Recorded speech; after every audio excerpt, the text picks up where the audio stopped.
Wednesday, word. Wednesday, word. Wednesday, word.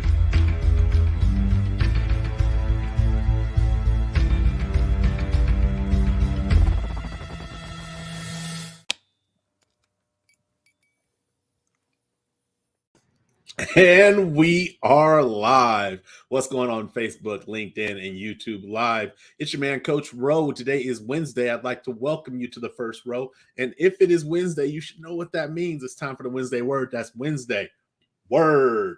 Jumping straight into it. Tonight's topic is compromised integrity. As always, I like to share what I mean by my topic. So, what do I mean by the topic compromised integrity?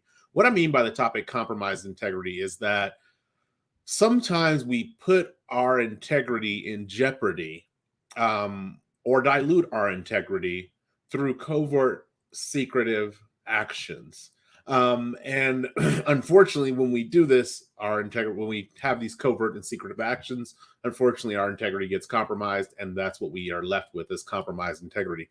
Not really a space to be in if you want people to trust you or even value your guidance/opinion. But tonight I have 3 tools for the first row that I want to share with you when it comes to compromised integrity. And let's jump straight into it. So, tool number 1 when it comes to compromised integrity is secrets destabilize our foundation. And so this occurs in 2 different ways. Number 1, it impacts our own perception of who we are. There's this thing in science they call observed behavior and unobserved behavior. And really the premise behind that is that when you are being observed, or when you know that you are being observed, your actions tend to be a little different versus when you're being observed, but it's unknown to you that you're being observed. Your actions are authentic. They're whatever you want those actions to be. And so when I say secrets destabilize our foundation, the first place it destabilizes, and I really want to use the word erodes at our foundation, is within ourselves, because we know how we act when we are being unobserved versus how we act when we are being observed. And really the gap between those two can either be very slim. You can kind of be the same person whether you're being observed or not, or they can be very vast. Like you're almost a completely different person when you're being observed versus when you're being unobserved. And honestly, and sometimes that's even a matter of good or bad. Doesn't on either side of that coin. When you're being observed, you're good, and when you're not being observed, you're bad. Or when you're being observed, you're bad because you have a reputation to keep. And when you're when you're unobserved, you are good because that's who you authentically are, and you're just putting on this mask for people to believe that you're something different while you're being observed. But the second place that this secrets destabilize our foundation is really with the people that we hold the secrets with. When you have a secret, I see this a lot, like I think about this a lot in regards to like affairs. And I've always wondered like how a person will have an affair with somebody, and then that will be the person that they have their next relationship with. Unfortunately, when you have this kind of like one foot here and one foot there, and then you make the transition to where the other foot went, the problem is that that person knows how you were in your unobserved state when you were having the affair with them, whether it be a man or a woman, doesn't matter. Girl, boy, man, woman, doesn't matter. That affair destabilizes that foundation. That secret destabilizes that foundation for the next relationship. And so this is the second area where secrets have this impact on eroding our foundation. If I'm the type of person who works, let's say, well, there's not a whole lot of places that carry cash anymore, but let's say I work in a restaurant and I'm the cashier, or a fast food restaurant and I'm the cashier. I take cash every day, give people their cash, give them their change, whatever.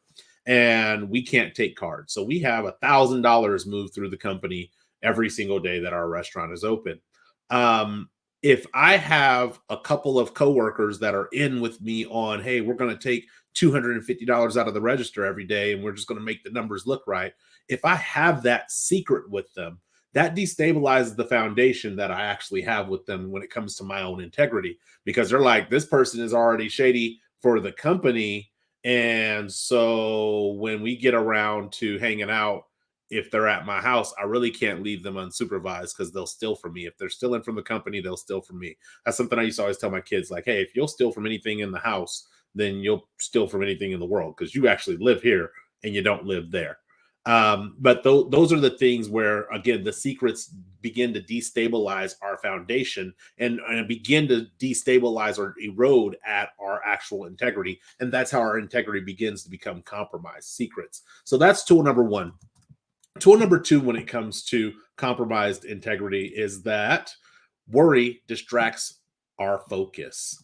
And so, really, when I say worry distracts our focus, what I'm saying is that when we are in a state where our integrity is compromised, or we have secrets that we're hiding and we don't want to share those secrets, we become distracted and we worry about a lot of things. And that worry creates hesitancy in our lives because we're afraid to kind of put ourselves out there, or we're afraid to maybe, let's say, achieve notoriety or whatever it may be. We're afraid to do those things because those things are going to draw attention. And if we have attention, we're now being observed. And it's a possibility that our slip could be showing, or that our integrity, our lack thereof, could be showing, and people would find out the fact that, oh, they're not the person I thought they were. They're not as honorable as I thought they were. They're not as forthcoming as I thought they were. They're not as transparent as I thought they were.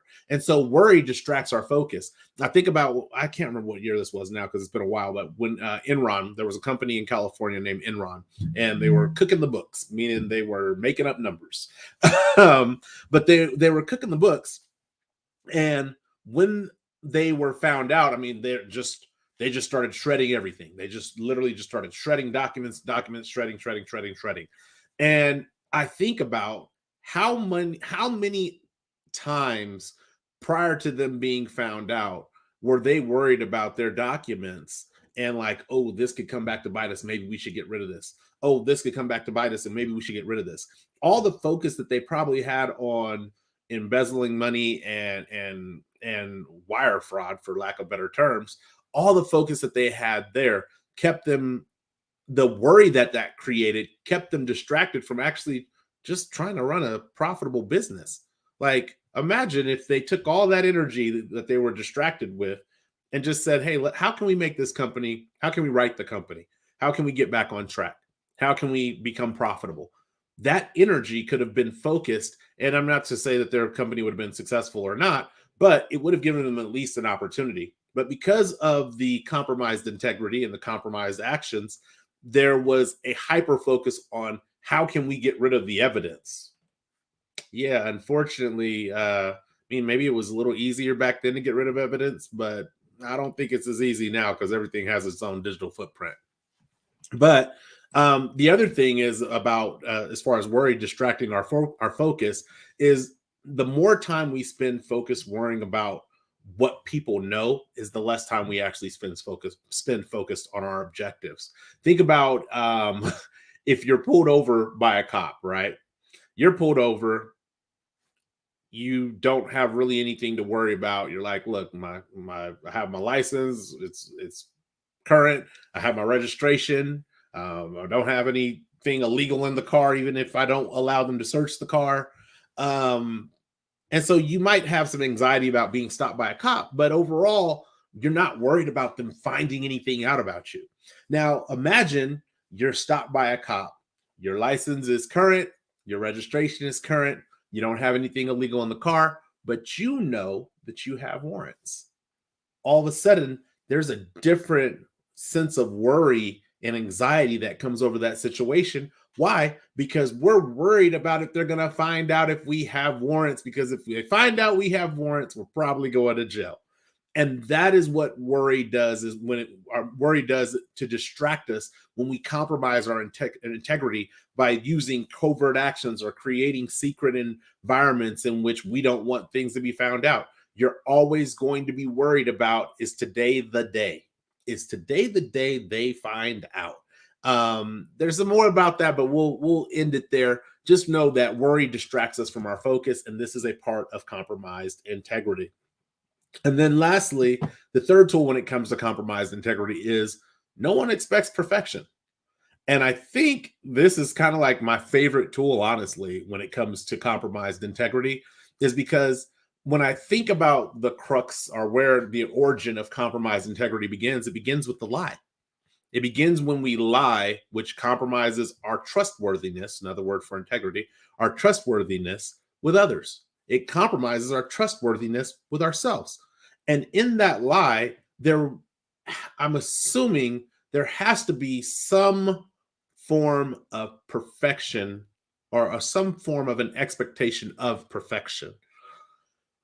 Really, no one expects us to be perfect. Why? Because we're all fallible. We all make mistakes.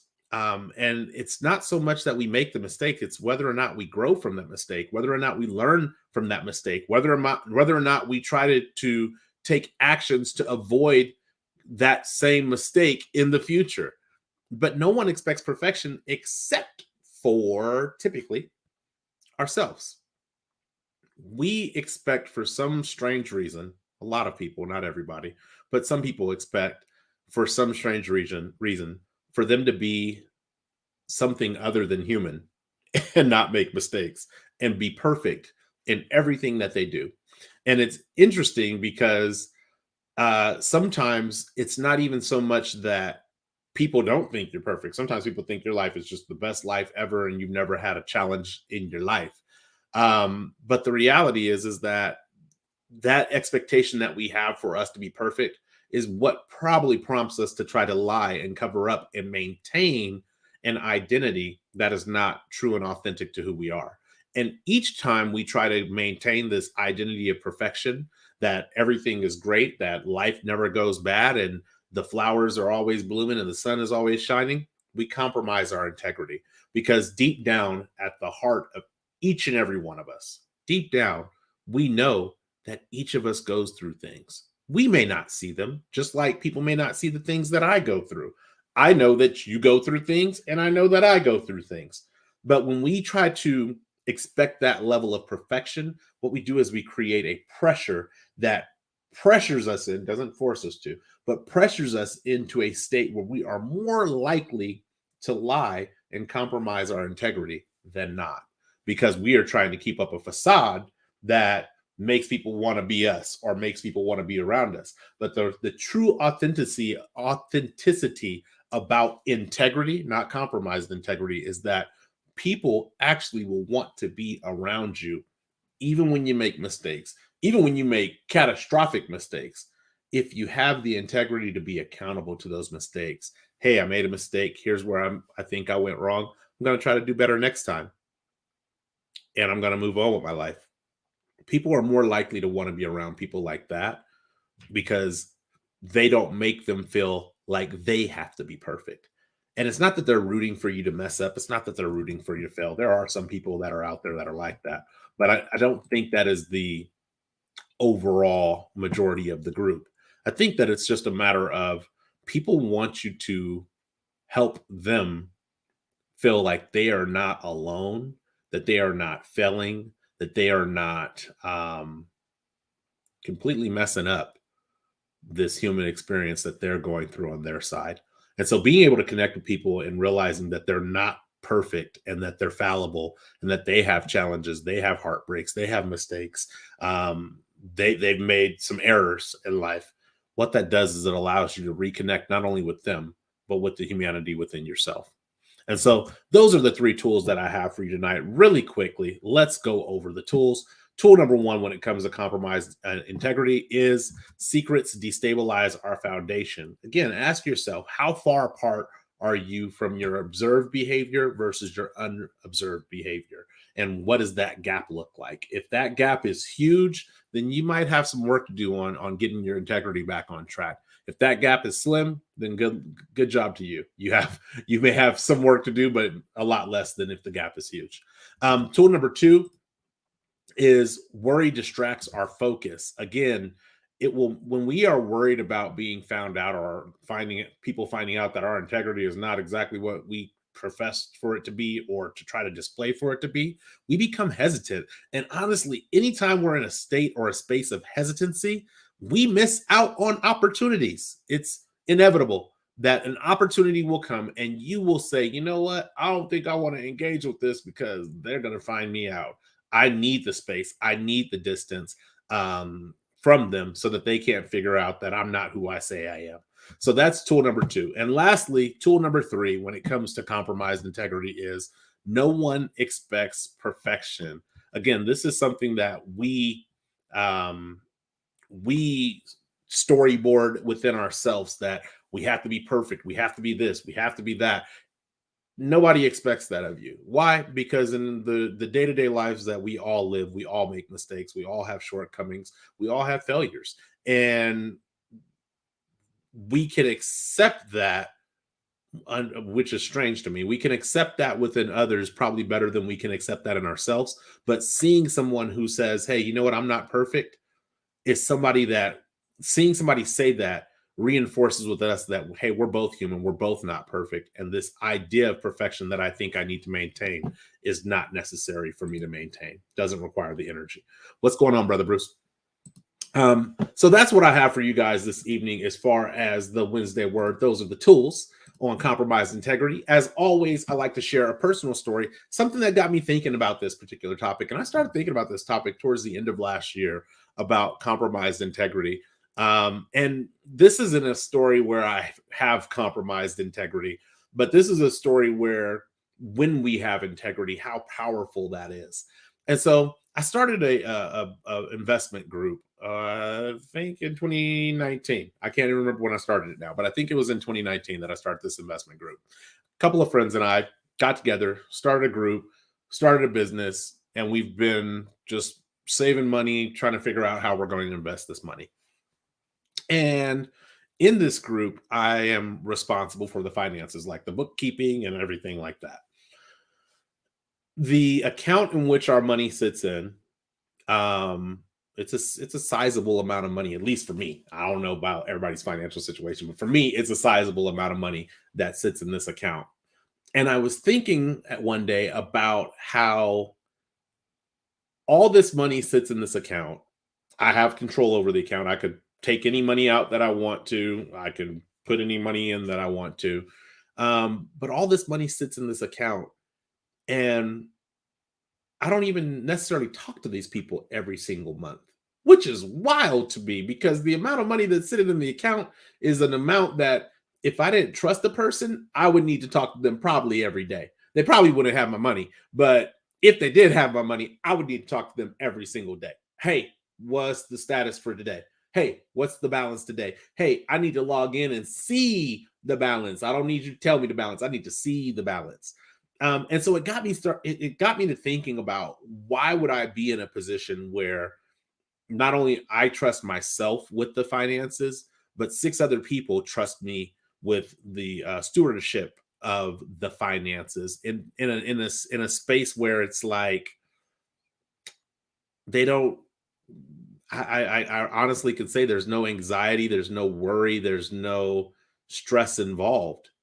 It's just, at the end of the day, it's just money. But I think it's not the fact that it's money and it's just money. I think it's the fact that there is a level of not only perceived but genuine integrity. And this is why tool number one, when I said how far is the gap between your observed and your unobserved behaviors, how far is that gap? Because if it's a big gap, it's going to be really hard to try to commingle funds with other people so that you can accomplish bigger goals, reach for bigger dreams, get up on climb higher on larger ladders.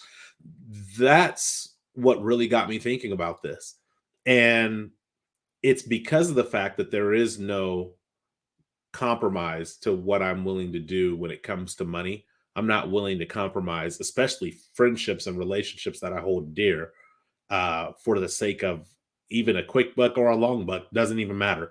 I'm not willing to compromise for that. And because I'm not willing to compromise for that, um, I'm in a space where new opportunities have unlocked for me, and for people that I love and care about, because we don't have to spend meetings or times talking to each other to make sure that nobody's trying to get over on another one of us. So compromised integrity, that's really what it's about. It's about putting yourself in a space to where you're not perfect.